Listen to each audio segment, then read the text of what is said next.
दोनों हाथ उठा के जयकारा लगाएंगे। बोले देवादेव श्री आदिनाथ भगवान की जय जय जय। देवादेव मूलक चंद्र प्रभु भगवान की जय जय जय। चिंतामणि पार्श्वनाथ भगवान की जय जय जय। संत श्रोमणि गुरुवराचार्य श्री विद्यासागर जी महाराज की जय जय जय। प्रमाणिक संत गुणायतन प्रणेता भावना योग संघ का समाधान प्रवर्तक प्रखर वक्ता जन जन के संत परम पूज्य मुनिवर 108 श्री प्रमाण सागर जी महाराज की। सत्य और संस्कृति का सजा भव्य वितान कदम मिलाकर चल पड़ी धर्म और विज्ञान। बंधो, जब जब हम आगम पढ़ते हैं तब तब हम सोचते हैं हम भी होते समोसरण में, सुनते भगवान की दिव्य ध्वनि, देखते तीर्थंकरों का सही विहार, सीखते सौधर्मिंद की भक्ति, झुकते देखते सतेंद्र, जानते अपने सातों भवों को और पहचानते अपने गुण स्थान को। ऐसी भावनाओं को साकारता का रूप प्रदान कर रहा है गुणायतन, जहाँ पोथियों की बातें कुछ पलों में देखेंगे, सुनेंगे और अनुभव करेंगे। ऐसे गुणायतन जहाँ पर विशाल आधुनिक साज सज्जा सभागार, संत निवास, सर्व सुविधा युक्त यात्री निवास और बहुत सी अनेक योजना यहाँ पर पूर्णता की ओर हैं। और आने वाले समय में गुणायतन का अद्भुत पंचकणक और अनुभव केंद्र का लोकार्पण का कार्यक्रम हम और आप देखेंगे। उसके पूर्व आइए चलते हैं हम और आप गुणायतन और श्री शिवायतन परिवार की ओर से पारस चैनल और यहाँ पर उपस्थित सभी सुधी श्रावकों का हार्दिक अभिनंदन करते हैं। और प्रतिदिन की भांति सायंकालीन वेला में संघ का समाधान का कार्यक्रम हम और आप प्रारंभ करें। उसके पूर्व पारस चैनल, जिनवाणी चैनल, प्रमाणिक के माध्यम से जो श्रोता अपने घर में बैठ के इस कार्यक्रम को देख और सुन रहे हैं, उन सभी की ओर से और पूरे भारतवर्ष से यहाँ पर जो श्रावक श्राविका उपस्थित हैं, उन सभी की ओर से परम पूज्य मुनिवर के श्री चरणों में नमन करते हुए आशीर्वाद प्राप्त करेंगे और निवेदन करेंगे संघ का समाधान के कार्यक्रम के लिए दोनों हाथ जोड़ लेंगे और नमन करेंगे। हे मुनिवर नमोस्तु, हे गुरुवर नमोस्तु, हे मुनिवर नमोस्तु।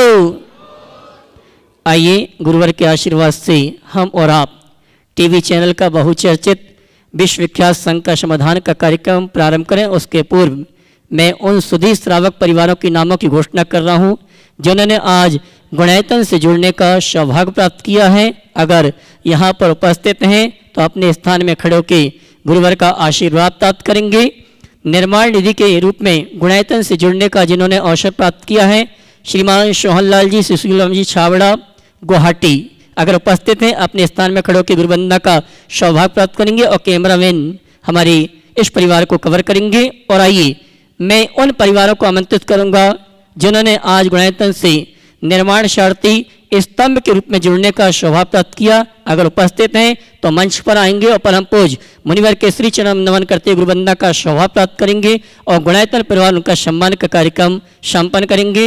निर्माण शार्थी के रूप में गुणायतन से जुड़ने का सौभाग्य जिन्होंने प्राप्त किया है, श्रीमती साजन देवी जी, मनोज कुमार जी, संजय कुमार शेट्टी जयपुर, अगर उपस्थित हैं तो विमाय मंच पर और परम पूज्य मुनिवर के श्री चरण नमन करते गुरुवंदना का सौभाग्य प्राप्त करेंगे। और उनके सम्मान के लिए मैं आमंत्रित करूंगा हमारे श्रीमान सिद्धार्थ जी, प्रशासक कानपुर गुणायतन, ये आएंगे हमारे सम्मानी निर्माण शार्थी का गुणायतन परिवार की ओर से सम्मान का कार्यक्रम संपन्न करेंगे। और मैं चाहूंगा इनके भावों की अनुमोदना के लिए आप जोरदार ताली बजाकर इनका सम्मान करें। जी। और आइए इसी क्रम में मैं आमंत्रित करूंगा जिन्होंने सूत्रधार के रूप में पूर्व में गुणायतन से जुड़ने का अवसर प्राप्त किया था और आज स्तंभ के रूप में जुड़ने का अवसर प्राप्त किया है जबलपुर महाकौशल से विनीत टाकिज के श्रीमान विनीत कुमार जी जयश्री जी जबलपुर, वे आएंगे परम पूज्य मुनिवर के श्री चरण में नमन करते हुए गुरुवंदना का सौभाग्य प्राप्त करेंगे। और उनके सम्मान के लिए मैं आवाज दूंगा गुणायतन परिवार की ओर से श्रीमान महेश जी कोटा, गुणायतन ट्रस्टी, अगर उपस्थित हैं तो वे आएंगे हमारे स्तंभ गुणायतन परिवार का गुणायतन परिवार की ओर से सम्मान का कार्यक्रम संपन्न करेंगे और मैं चाहूँगा आप जोरदार ताली बजाकर इनका सम्मान करें।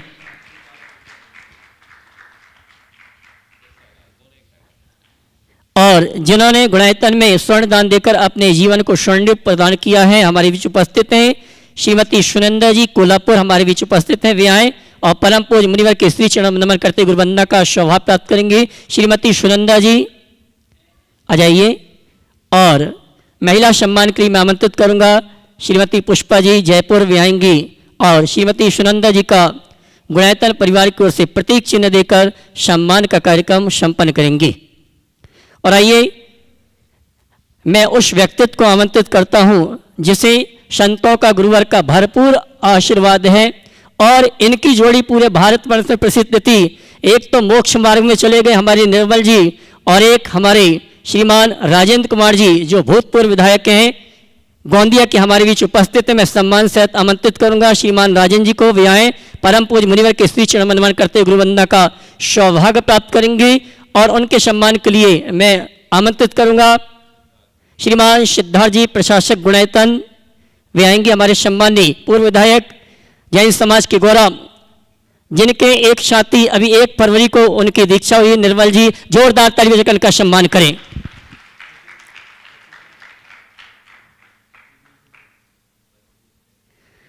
आइए सिद्धार्थ जी।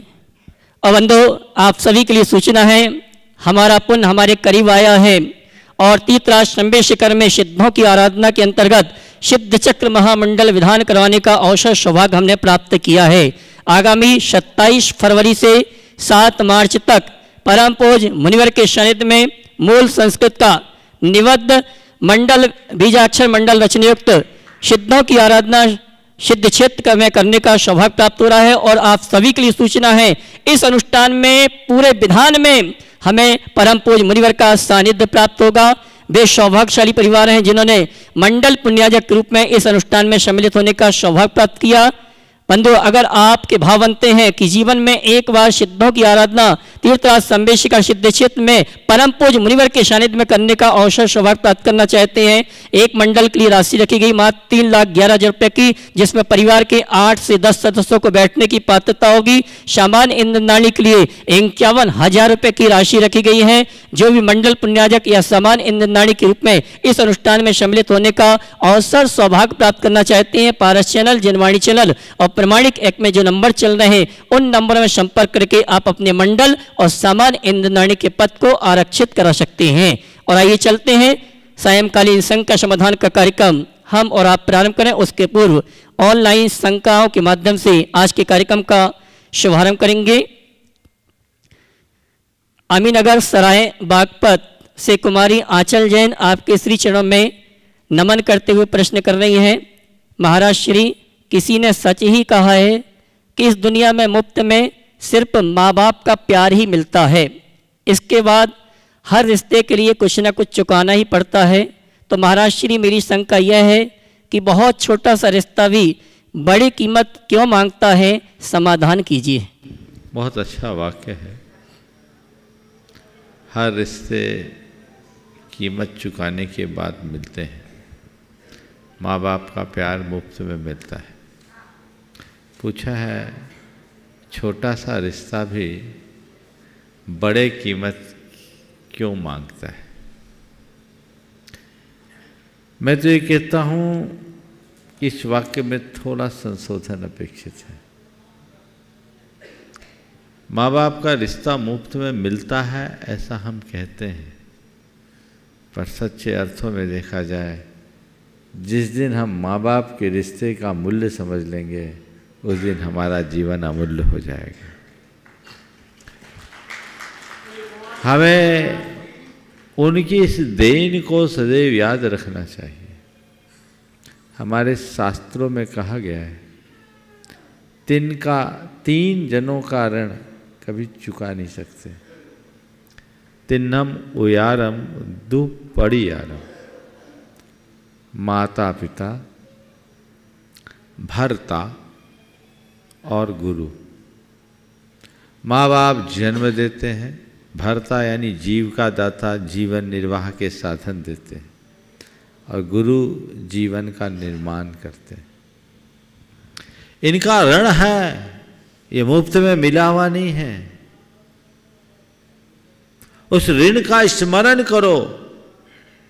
जो माता पिता के ऋण का स्मरण करता है, उसे कर्ज मानकर उसे चुकाना अपना फर्ज मानता है, वो पूरे जीवन उनके चरणों में नतशीश रहता है और उनकी सेवा करता है। इसलिए माँ बाप का रिश्ता जो नहीं निभा पाया, उसके सारे रिश्ते औपचारिक ही होंगे। इसलिए मूल के मूल्य को समझे और अपने जीवन को अमूल्य बनाने का रास्ता प्रशस्त करें। उत्तर प्रदेश विनौली बागपत से श्रीमान नितिन जी आपके श्री चरण में नमन करते हुए प्रश्न कर रहे हैं। गुरुवर, किसी ने क्या खूब कहा है कि 3 लोग ही सुबह सबसे जल्दी उठ जाते हैं, माँ, मेहनत और मजबूरी।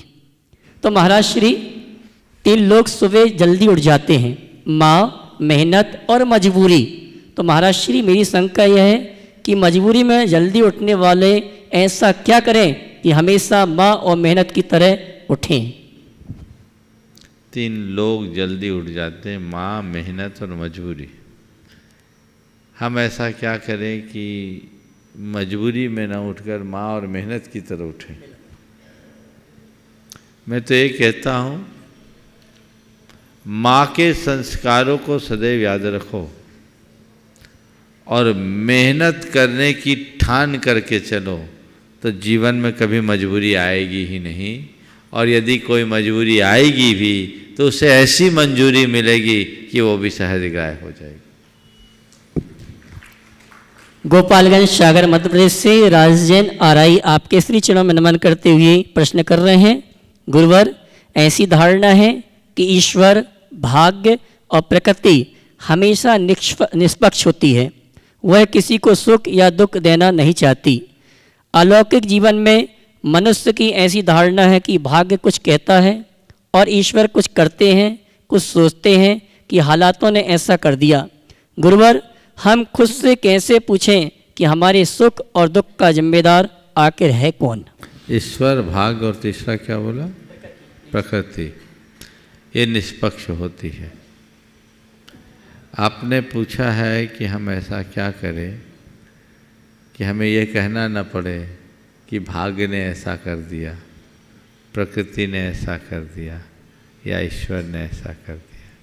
कुछ मत करो, अपने आप को पहचान लो। जो वस्तु के स्वरूप को जाने लेते हैं, वे न तो ईश्वर की तरफ भागते हैं, न प्रकृति की तरफ और न ही भाग्य को कोसते। उन्हें पता है कि जगत का परिणमन किस तरीके से होता है। ये निमित्त नैमित्तिक संबंध है। दरअसल हमारे जीवन में जो कुछ भी घटता है, जिसे हमारा मन स्वीकार नहीं कर पाता, उस संदर्भ में हम जो भी बोलते हैं वो महज आरोप होता है। और अज्ञानी आरोप की भाषा बोलता है, ज्ञानी वस्तु के स्वरूप को समझता है। वो कभी निमित्तों की तरफ ध्यान ही नहीं देता। अपनी प्रकृति को पहचानोगे तो फिर बाहर की प्रकृति की तरफ देखना ही नहीं पड़ेगा।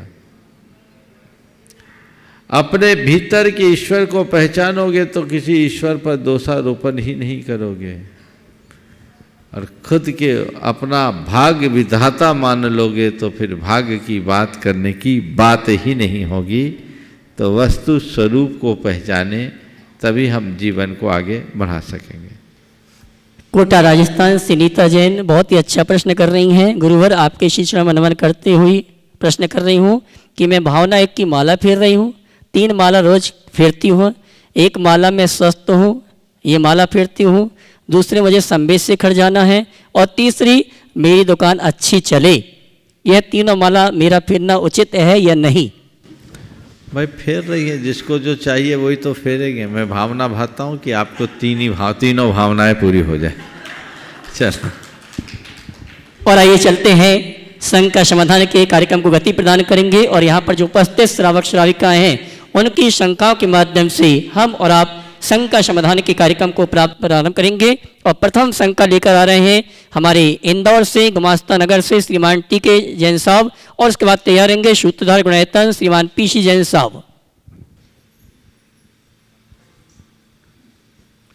पूज्य श्री के चरणों में त्रिबार नमोस्तु नमोस्तु नमोस्तु।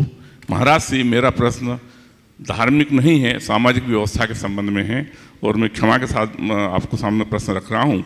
दान देने वाला की पात्रता क्या है? शासकीय नियमों के चलते नियमों का व्यतिक्रम कर कमाए पैसे से जो दान हम देते हैं वो तो मान्यता है, परंतु अनैतिक कार्यों में लिप्त व कार्यों से उपार्जित धन का दान देकर उन्हें ट्रस्टी, संरक्षक, शिरोमणि संरक्षक आदि बनाया जाता है। इससे समाज में क्या गलत संदेश नहीं जाता है? क्या व्यवस्था संस्थाओं के लिए होना चाहिए? दूसरा मेरा निवेदन प्रश्न ये है महाराज जी कि पहले जो कार्यक्रम होते थे, चाहे चतुर्मास का हो, विधान का हो, वो मंदिरों के बैनर पर होते थे। मंदिर एक स्थायी ट्रस्ट होता था, ये व्यवस्था होती थी। अब ये सब कार्यक्रम कमेटियां और सामाजिक संस्थाएं करने लगी है और बहुत सी कमेटियां और सामाजिक संस्थाएं कार्यक्रमों के पश्चात न तो अपना हिसाब रखती है, न मेंटेन करती है, न प्रकाशित करती है। प्रकाशित न करें शासकीय नियमों के चलते, लेकिन कम से कम वो हिसाब बनना चाहिए। हम ऐसे यदि कष्ट कमेटी को दान देते हैं, उसका दुरुपयोग यदि होता है तो क्या हम पाप के भागी होंगे? कृपया मार्गदर्शन प्रदान करें। नमस्ते। बड़ा ज्वलंत सवाल आपने उपस्थित किया। सबसे पहली बात तो मैं कहूँगा कि हमें साधन की शुद्धि से साध्य की शुद्धि पर भरोसा रखना चाहिए। अनैतिक और अवैधानिक दो तरह की बात आपने की। कायदे से तो सब कुछ वैधानिक ही होना चाहिए, पर आज का विधान कुछ ऐसा बन गया है कि लोगों ने अविधान को ही अपना विधान बना रखा है। जहाँ तक अनैतिक का सवाल है वो कतई स्वीकार्य नहीं होना चाहिए, पर हमें अनैतिकता का अर्थ भी देखना चाहिए। अनैतिकता का मतलब क्या है? जहाँ हिंसा, क्रूरता, शोषण, दमन, विश्वासघात, षड्यंत्र जैसे क्रूर कृत्य हैं, उनके मूल्य पर अर्जित धन को स्वीकार नहीं करना चाहिए। मैं अपनी बात आपसे बता रहा हूँ। एक स्थान पर हमारा प्रवास था।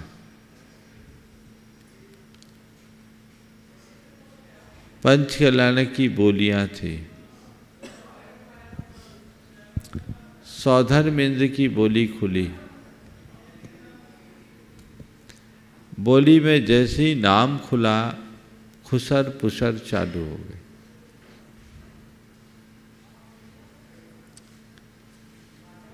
मैंने पूछा क्या बात है, तो पता लगा जिस आदमी के नाम पर बोली खुली है वो पेस्टिसाइड का फैक्ट्री चलाता है। और उससे पहले मैंने इन सब चीज़ों को निषिद्ध निरूपित करते हुए कहा था कि इस तरह के कृत्य करने वाले लोगों का धन हिंसा प्रेरित धन है, स्वीकार नहीं करना चाहिए। हम लोग ऐसे लोगों को स्वीकार भी नहीं कर पाते।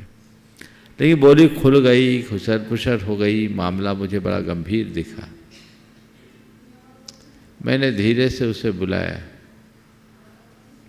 और कहा, भाई आज तुम्हारा बड़ा सौभाग्य है कि तुम्हें ये बोली लेने का मौका मिला है। महावीर जयंती का कार्यक्रम था, जन्म कल्याणक बड़े पैमाने पर मनाया जा रहा था। हमने कहा तुमने बोली तो ले ली, लेकिन जो तुम्हारा कृत्य है वो उचित नहीं है। अब तुम ही बताओ ऐसे में मैं क्या करूं। अकेले में मैंने वहीं मंच पे ही एक किनारे बुला के बताया उसे। उसके आंखों में पानी आने लगे। उसने चरणों में सिर रखा। मैंने महाराज थोड़ा समय मिलेगा? हमने समय तो मिल जाएगा, तुम संकल्पित हो जाओ। उसने कहा महाराज जी हमें 2 वर्ष का समय दीजिए, मैं अपना पूरा व्यवसाय बाइंड अप कर लूँगा। हमने कहा दिया। तुरंत मंच पे घोषणा हुई कि आज इन्होंने संकल्प लिया है 2 वर्ष की अवधि में अपनी पेस्टिसाइड की फैक्ट्री बंद कर देंगे और कोई वैकल्पिक व्यवस्था करेंगे। और उस दिन उस व्यक्ति को इतनी खुशी हुई कि शेष बोलियां भी उसी ने ले ली। और यहीं नहीं रुका, वहाँ एक गौशाला खोलने के लिए 8 एकड़ ज़मीन दान में दी। इतना ही नहीं रुका, 8 लाख रुपया भी गौशाला चलाने के लिए दिया। ये परिवर्तन। और आज उस व्यक्ति ने बदल दिया अपना व्यवसाय धंधा। तो पहली बात, नैतिक अनैतिक की समीक्षा हमें उदारता पूर्वक करनी चाहिए और ऐसे लोगों को बड़े सकारात्मक दृष्टि से देखना चाहिए। प्रायः हर व्यक्ति नकारात्मक दृष्टि से ग्रसित होते हैं और संपन्न लोगों के धन को अनीति का धन मानते हैं। मैं मानता हूँ ऐसा कहना ठीक बात नहीं है। नीति न्याय से काम करने वाले लोग भी संपन्न हो सकते हैं और जहाँ ऐसी संपन्नता है उनके दान को प्रसन्नता से स्वीकार करना चाहिए। दूसरी बात, ऐसे लोगों के दान को एकदम पूरी तरह से निषेध करना भी उचित नहीं है, क्योंकि यदि हम उनका पूर्ण निषेध कर देंगे तो उनका रास्ता ही बंद हो जाएगा, सुधार कैसे होगा।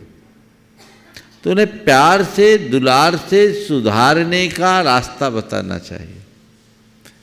एक व्यक्ति जिसके शराब का कारोबार था, 7 जिलों में ठेका था एक जमाने में। अब वो व्यक्ति हमारा प्रवास हुआ, हार देना चाहे। मैंने उसे अकेले में बोला, भैया ये बताओ, तेरा ऐसा धंधा, तो उसकी रोटी मुझे खिलाएगा, शोभा देगा क्या? आदमी जानता है। बोले महाराज नहीं, ये तो सही नहीं है। तो हम बोले तुम अपनी योग्यता बनाओ। आता जाता मैं बात करता, सब कुछ करता, समाज में उसका अपना रसूख था, लेकिन हमारी अपनी सीमाएं थी। उसने भी कहा महाराज मैं आपको आहार तो दूंगा ही और पात्र बनकर दूंगा। और वो शख्स 3 साल में अपना पूरा व्यवसाय बाइंड अप कर दिया। शराब का 7 जिलों का ठेका लेने वाला, अपने इलाके का डॉन, आज महाजनी जिंदगी जी रहा है और करीब इस घटना को 20 वर्ष से ज़्यादा हो गए। बड़े शान से समाज का नेतृत्व भी कर रहा है। बदलाव है ना। यदि मैं कहता कि भैया तुम शराब का धंधा करने वाले हो, तुम मेरे पास मत आओ, तो क्या होता? तो हम अपने धर्मात्मा जनों से कहना चाहेंगे, नज़रिया थोड़ा व्यापक रखिए। यदि किसी व्यक्ति में कोई कमी है तो उसे प्यार से सुधारिए, दुत्कारिए नहीं। और किसी का भी धन कहीं अच्छे काम में लग रहा है तो उसे आप वो क्या कमा रहा है ये मत देखिए, कहाँ लगा रहा है ये देख लीजिए, तो भी बहुत कुछ अच्छा हो सकता है। दूसरा सवाल धार्मिक आयोजनों के व्यवस्था की।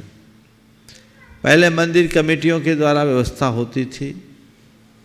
व्यवस्था कोई करे, चाहे कमेटी बना करके करी जाए या मंदिर की कमेटियां करे, पारदर्शिता होनी चाहिए। ये समस्या इसलिए आई क्योंकि हमारे मंदिरों की कमेटियों में प्रायः पीढ़ी दर पीढ़ी एक ही रहते हैं और कई जगह तो ऐसे मरने के बाद ही रिटायर होते हैं। 80-80 बरस के हो गए, जो ट्रस्टी बन गए वो मरेंगे तभी जाएंगे, बीच में किसी को चांस नहीं। और जो एक ही जगह पद पर लंबे समय तक लदे होते हैं उनमें काम करने का उत्साह नहीं होता। तो बड़े स्तर की प्रभावना के लिए अन्य जनों को जुड़ने की भी इच्छा होती, जिनका योगदान होता, लोग जुड़ करके अगर टीम भाव से काम करते हैं तो मुझे उसमें कुछ असंगत नहीं दिखता। लेकिन हिसाब किताब न देना और किसी प्रकार का गोलमाल कर देना महान अनर्थ है। ऐसा करने वाले महान पाप के भागी हैं और जिनका इस तरह का रिकॉर्ड है हमें वहाँ दान ही नहीं देना। हमें पता रहना चाहिए, पारदर्शिता हो तो बहुत उत्तम होगा। यही एक रास्ता है। नमस्ते गुरुदेव, नमस्ते गुरुदेव। सूत्रधार गुणेतन श्रीमान पीसी जैन साहब। उसके बाद अगली शंका के लिए श्रीमती भारती जिनेन्द्र काला, छाया काला, नांदेड़। एक प्रश्न के लिए। पीसी जैन नहीं है? हाँ बोलो।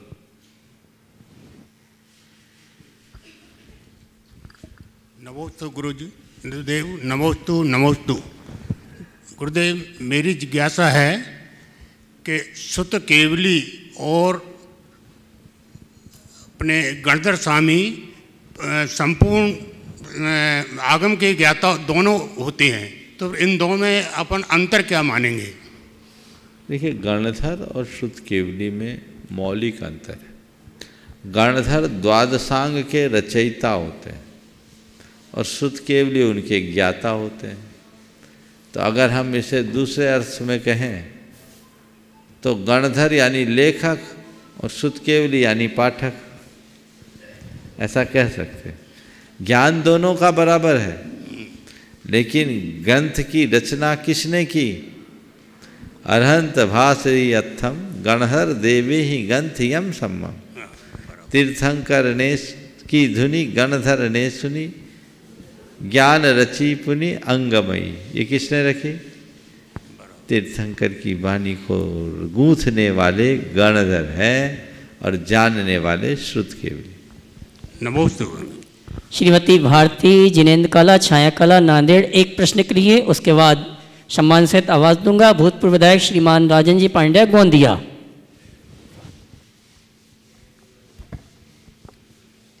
गुरुवर के चरणों में कोटि कोटि नमन। गुरुवर, मेरा यह प्रश्न है कि जब हम ट्रेन से या शिखर जी या और कई क्षेत्र पर यात्रा करते हैं तो हम सामूहिक रूप में पूजन, भक्तामर पाठ आदि स्तोत्र पढ़ सकते हैं या नहीं? समाधान। इधर उधर की गप्पे करने से तो अच्छा है, पढ़ना ही चाहिए।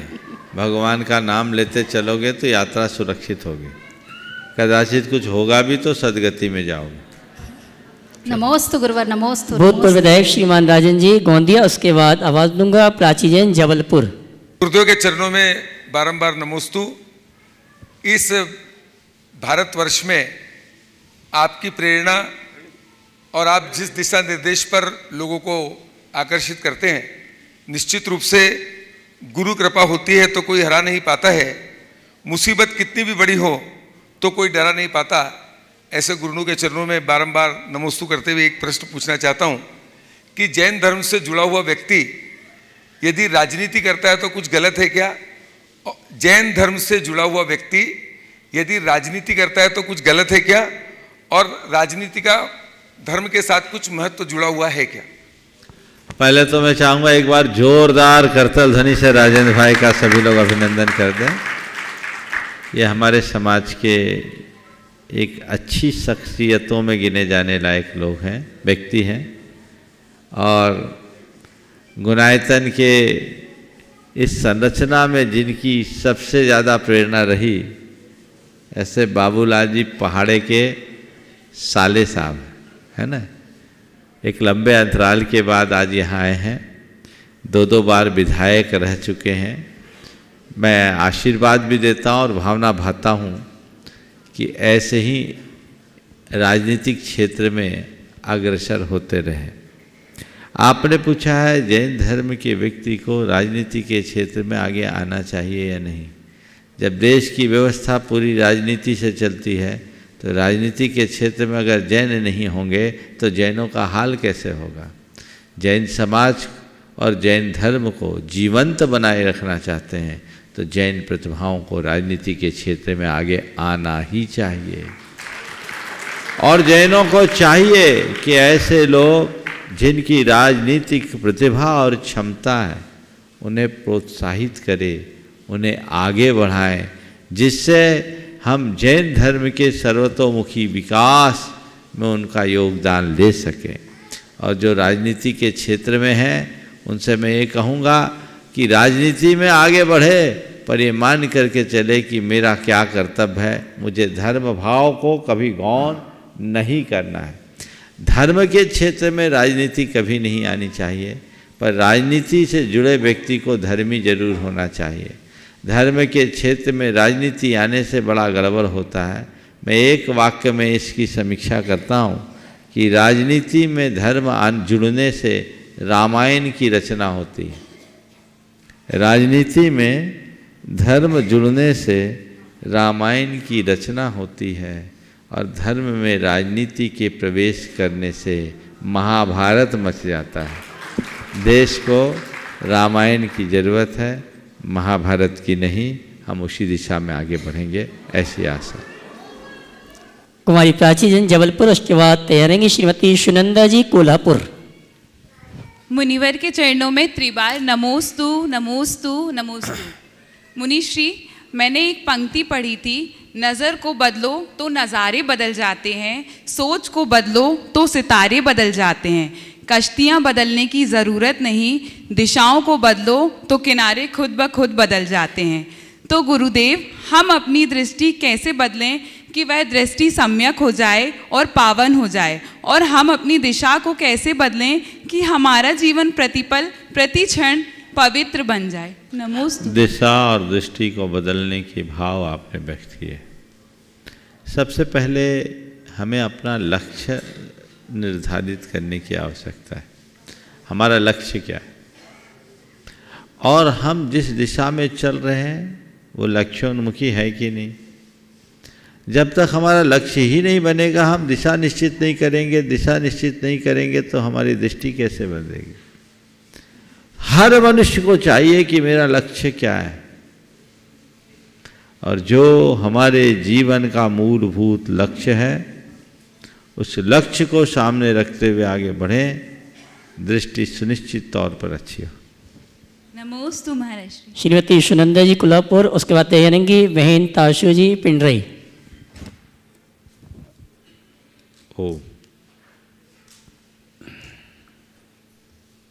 नमस्तु महाराज जी, नमस्तु नमस्तु महाराज जी। वो प्रश्न मेरा भाभी का है। भाभी मेरी 7वीं प्रतिमा की है। उनका थोड़ा सा तबीयत अच्छा नहीं, इसलिए वो आई नहीं। उनका आशीर्वाद चाहिए तुमका। नमस्ते महाराज जी। उनका प्रश्न है, देव दर्शन में निज दर्शन कैसा होता है? जिन दर्शन में निज दर्शन कैसा हो? देव दर्शन में, हाँ वही निज दर्शन। ऐसा है कि देव दर्शन में निज का दर्शन कैसे होता है। कभी दर्पण के सामने खड़े होने का अनुभव तो होगा ही, रोज ही होते हैं।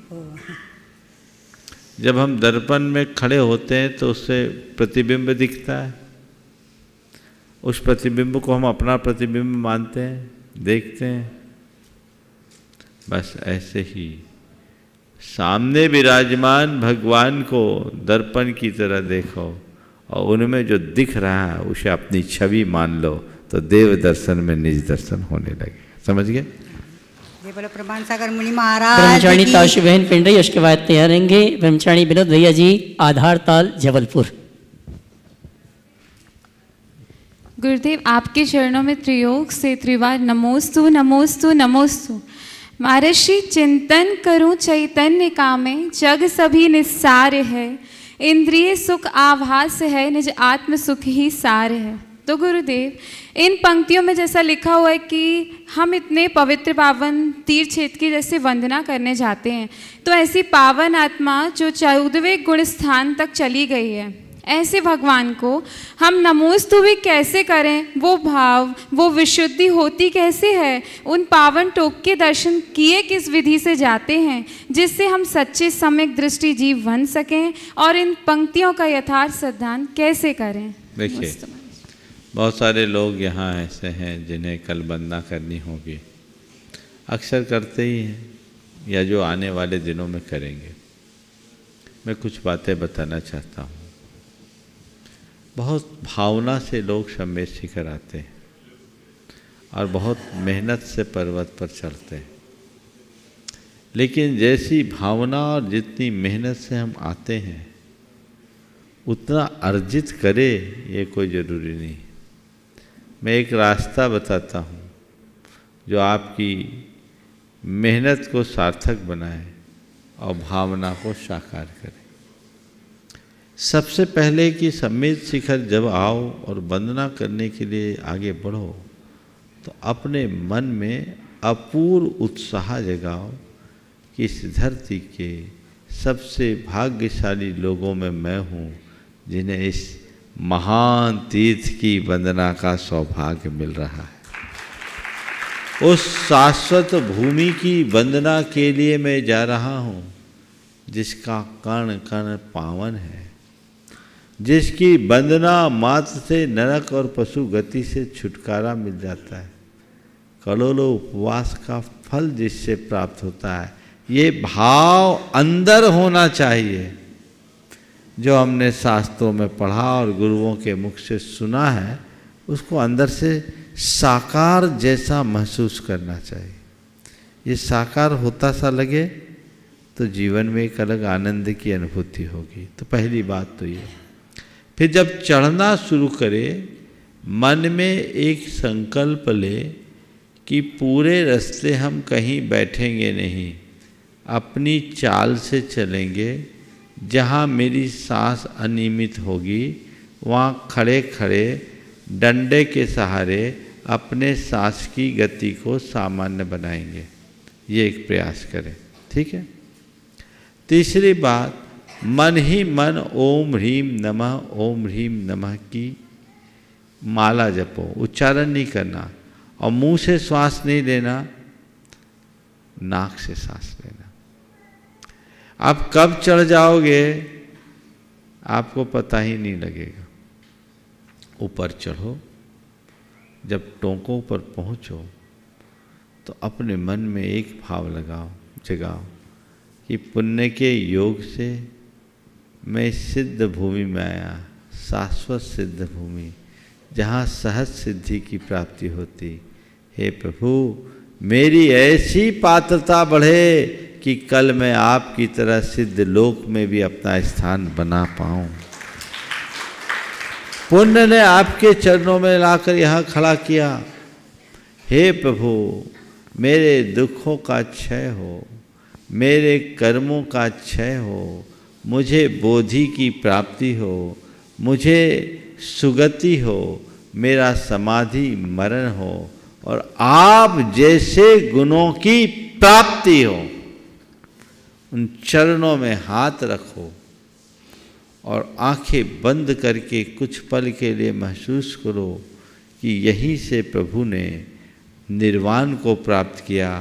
उनका वह परमौदारिक शरीर यहीं विलीन हुआ, यहीं से सिद्धालय में गए और उसकी रज यहाँ है, वो मैं अपने माथे पे लगा रहा हूँ। इस भाव से कि प्रभु ये ऊर्जा मेरी पात्रता को विकसित करे। और फिर 3 प्रदक्षिणा दो, 9 बार भगवान की जाप करो, फिर दूसरे टोंक पर जाओ। लोग भागते हैं जैसे कोई प्रतियोगिता के लिए गए हैं, जल्दी आने का रिकॉर्ड बनाने के लिए। अरे मेहनत से गए हो, आ जाओ, इतनी जल्दी आ जाओ कि रोटी सलामत मिल जाए। और क्या है ना, अब वो हड़बड़ी करके आते हैं तो आनंद नहीं आता। इस तरीके से वंदना करेंगे, विशुद्धि भी बढ़ेगी, आनंद भी आएगा और थकान से भी बचोगे। नमोस्तु महर्षि, नमोस्तु। ब्रह्मचारी विनोदಯ್ಯ जी आधारता जबलपुर, उसके बाद श्रीमान अक्षय जी शिवपुरी। महाराज जी नमोस्तु। महाराज जी, सामायिक पाठ में एक शब्द आता है, एक विशेषण भगवान का, समाधिगम्य परमात्म संज्ञा। ये समाधिगम्य समाधिगम्य परमात्म संज्ञा, जो समाधि में ही जाने योग्य है, उसका नाम समाधिगम्य है। जिसे हम परमात्मा कहते हैं, उसको आंखों से नहीं देख सकते। परमात्मा की मूर्ति दिखेगी तुम्हें आंखों से, परमात्मा नहीं। परमात्मा कब दिखेगा? वो तो तुम्हारे भीतर है। भीतर क्या, तुम ही हो, लेकिन वो चर्म की आंखों से नहीं दिखेगा, मर्म की आंखों से दिखेगा। और मर्म की आंखें तब खुलती है जब चर्म की आंखें बंद हो जाती है। अंदर की आंख खुलने का नाम ही समाधि है। जहाँ चित्त का चेतना के साथ पूर्णता केंद्रीकरण हो जाए, उसका नाम समाधि है। तो जब चित्त चेतना में केंद्रीकृत होती है, केंद्रित होता है, उस घड़ी जो अनुभूति होती है वही हमारी परमात्मा की अनुभूति है। तो परमात्म संज्ञा, समाधिगम्य परमात्म संज्ञा, वही परमात्मा जो समाधि के द्वारा जाने योग्य। नमोस्तु नमोस्तु। श्रीमान अक्षय जी शिवपुरी, उसके बाद अगली शंका के लिए तैयार रहेंगे श्रीमती मनीषा जी सुदेश जी इंदौर। महाराज जी के श्री चरणों में मेरी ओर से नमोस्तु नमोस्तु नमोस्तु। महाराज जी, शंका ये है कि जब इंसान का विपरीत समय आता है तो कहते हैं कि उसका पुण्य कम हो रहा है। महाराज जी, ऐसा क्या कार्य किया जाए कि विपरीत समय हमारा पुण्य कम ना हो बल्कि तेजी से बढ़े, जिससे हम उस समय से निकल सकें? जो महापुरुषों ने किया वही काम आप करिए। जी महाराज। विपरीत समय में संयम रखो, विपरीत समय में धैर्य रखो, विपरीत समय में समता रखो, सब चीज़ें अपने आप ठीक हो जाएगा। समझ गए? तो विपरीत समय में आप जितना धैर्य रखोगे उतना आपको अपने समय को अनुकूल बनाने का अवसर मिलेगा। महान पुरुषों ने, अब हम पार्श्वनाथ भगवान को सामने रखे, कितना विपरीत समय था, पर उनने संयम रखा, फल क्या मिला? केवल ज्ञान हो गया। अगर वो विचलित होते तो शायद अभी संसार में ही रहते। तो धैर्य का फल तो बड़ा मिलता ही है, इसलिए अपने अंदर धैर्य सदैव बनाकर रखना चाहिए, नंबर 1। नंबर 2, हम आम गृहस्थों की बात करें तो विपरीत समय में जितना हम संयम रखते हैं उतनी जल्दी समाधान मिलता है। मैं एक उदाहरण आपको दे रहा हूँ। मेरे संपर्क में एक व्यक्ति जिसको भारी नुकसान हुआ, और नुकसान ऐसा कि करोड़ों का लेन देन करने वाला, कारोबार करने वाला, लाखों का दान करने वाला व्यक्ति 10-5 हज़ार के लिए मोहताज हो गया। पर वो बड़ा तत्वज्ञ था, समझदार भी। उसने देखा अभी मेरा समय मेरे अनुकूल नहीं है, उसने अपने आप को सीमित कर दिया। सारा कारोबार तो ऐसे ही ख़त्म हो गया था, जो था रहा सा उसको भी बंद कर दिया। उसने एक संकल्प लिया। उसके नगर में 7 गांव थे, 7 मंदिर थे, सॉरी, 7 मंदिरों के पैदल दर्शन करूंगा और रोज बदल बदल करके मंदिर में अभिषेक करना, पूजन करना। 47 टेम्परेचर में भी व्यक्ति 11 बजे के पहले घर नहीं लौटता और उसके बाद मुंह में पानी डालता। करीब करीब उसका 3 किलोमीटर जाना, 3 किलोमीटर आना होता था। 6 किलोमीटर उसको उससे ज़्यादा चलना हो जाता। कोई 6 महीने हुए, 6 महीने में उसका पासा पलट गया। नासिक में उसकी एक प्रॉपर्टी थी जो लिटिगेशन में पड़ी हुई थी। बहुत दिन से वो परेशान था। अचानक उसके पास समाचार आया और वो झंझट मिट गया, वो प्रॉपर्टी कैश हो गई। भोपाल में एक प्रॉपर्टी जो उसके पिताजी की किसी ज़माने में ली हुई थी, उसको उसका पता ही नहीं था और बहुत वैल्यूएबल प्रॉपर्टी थी। उसके पास अचानक खबर आती है दलाल की कि भैया ये प्रॉपर्टी तुम्हारे नाम की, बेचना है तो बोलो, सौदा लेने के लिए खड़ा। उसने उसको भी सलटाया, मोटी रकम उसके हाथ में आ गई और आज वो व्यक्ति पहले से ज़्यादा सुदृढ़ स्थिति में है और वो अपना काम करता है।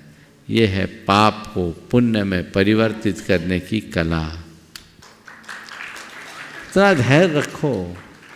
और मैं सभी से कहता हूँ जिनका अशुभ समय है, उस अशुभ समय से घबराओ मत, विचलित मत हो। देव पूजा और पात्रदान 2 ऐसे श्रेष्ठ उपक्रम हैं जो तुम्हारे सारे पाप का निवारण कर सकते हैं, अंतराय को काट सकते हैं। और कदाचित न भी कटे तो उनकी शरण में रहोगे तो उस परिस्थिति का सामना करने में सक्षम रहोगे, विचलित नहीं हो। श्रीमती मनीषा सुदेश जी जैन इंदौर, इसके बाद तैयार रहेंगी श्रीमती मेना जी वड़ियात्या टॉक। गुरुवर के चरणों में त्रिवार नमोस्तु नमोस्तु नमोस्तु। गुरुवर, महाराज जी मेरे घर में लहसुन प्याज नहीं खाते हैं, पर हमारे यहाँ खेतों में बोया जाता है, तो क्या इसमें हमें पाप लगेगा? यदि पाप है तो खाने वाले के कितने हिस्से का पाप हमें लगेगा, या फिर इसकी खेती करना चाहिए या नहीं? चिंता क्यों कर रहे हो? जो हम खाए नहीं, खिलाए भी नहीं, उसकी खेती ही बंद कर दो। हम दारू पीते नहीं, दारू बेचते हैं, दारू की फैक्ट्री चलाते हैं। बोलो ये शोभास्पद है क्या? तो तुम खाओ नहीं तो खेती क्यों? खेती के और भी तो विकल्प हैं। परिवार के प्रमुख साथ में है, निर्णय किसको लेना है? तुम्ही को लेना है, कोई और है निर्णय लेने वाला? नहीं, बड़े भाई साहब हैं, वो करते हैं। तो उन तक ये संदेशा पहुंचा दो कि क्यों कलंक अपने माथे पे लगा रहे हो? कोई कमी हो, अगर हैंड टू माउथ हो तो बात जुदी है, पर मुझे ऐसा तो नहीं दिख रहा, भगवान की कृपा से कभी होगा नहीं। हाँ, नहीं है महाराज। अच्छा काम करो, जो कार्य हमें करना नहीं उसका कृत कारित अनुमोदन से बचना, ऐसा लक्ष्य होना। नमोस्तु महाराज। श्रीमती मीना जी बढ़ जाते हैं टॉप, उसके बाद शुभेंद्र जी जैन ललितपुर।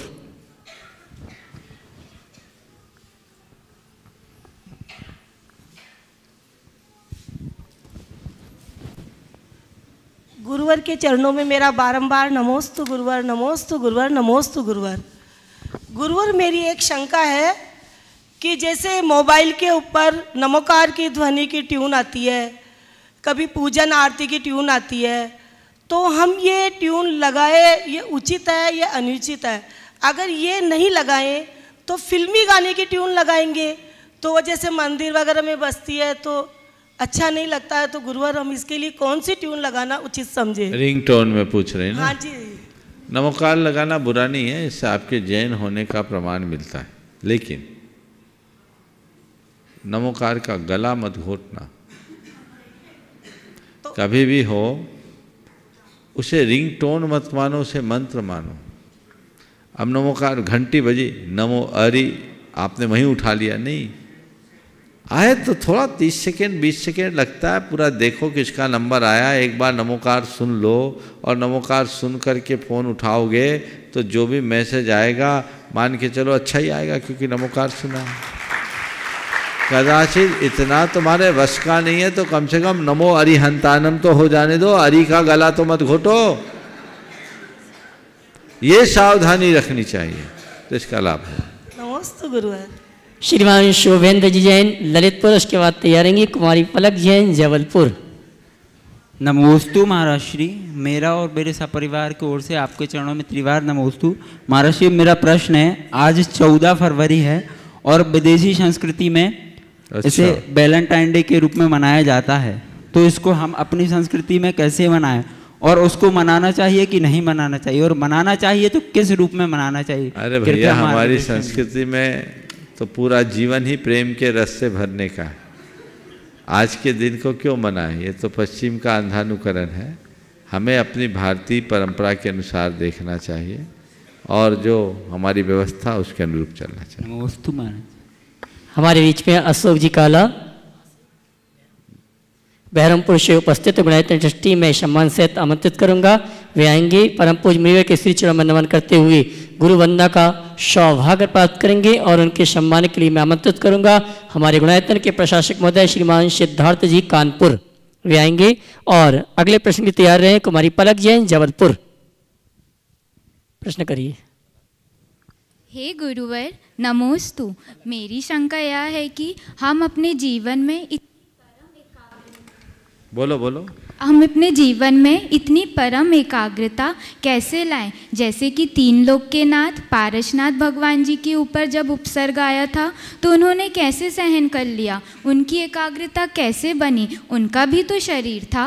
जबकि हम एक जाप भी देते हैं तो कोई जीव आ जाए तो हमारा ध्यान उसी की ओर चला जाता है। बस इतना अंतर है कि पार्श्वनाथ भगवान का भेद विज्ञान पक्का था, हम लोगों का कच्चा है। अनुकूलता होता है तो भिन्न है बोलते हैं, और थोड़ा कुछ हो जाए तो खेत खिन्न हो जाते हैं। तो जो थोड़ी थोड़ी बातों में खेत खिन्न होगा वो आगे कुछ नहीं कर पाएगा। पार्श्वनाथ भगवान महान थे और उन्होंने जीवन के उस चरम रूप को प्राप्त किया। हम भावना भाए तो धीरे धीरे वैसी शक्ति और संबल पा सकते हैं।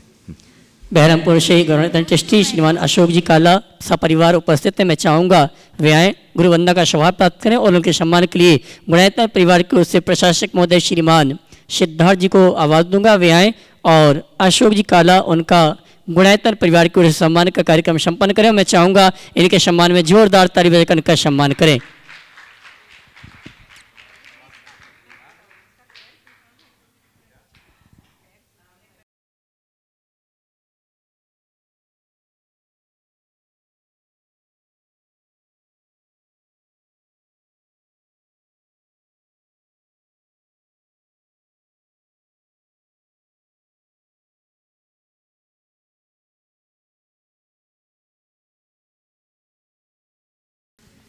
नमस्ते महाराज श्री।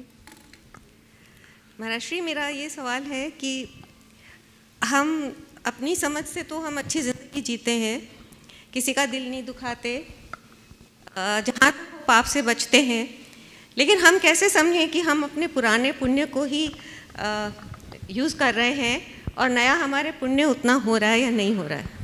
बहुत अच्छा सवाल किया है। हम ऐसा कैसे समझें कि हम पुराने पुण्य का ही उपयोग कर रहे हैं, नए पुण्य का अर्जन नहीं। दो शब्द कहूँगा, एक है योग और दूसरा है प्रयोग। थोड़ा ऐसे गहराई से समझना। योग, जीवन की उपलब्धियों को देखो, मेरे जीवन में जो जो उपलब्धियाँ हैं वो औरों से दुर्लभ है कि नहीं? पाएंगे हमें वे सारे योग मिले हैं जो बहुतों के पास नहीं है। अच्छा शरीर, अच्छी बुद्धि, अच्छा परिवार, अच्छा संस्कार और धन संपन्नता, सब कुछ मुझे मिला है जो औरों से बहुत बेहतर है। ये योग तो है, पर इसका प्रयोग मैं क्या कर रहा हूँ? अगर सत्प्रयोग है तो मैं कुछ अच्छा पुण्य कर रहा हूँ, और दुरुपयोग है तो पाप कर रहा हूँ।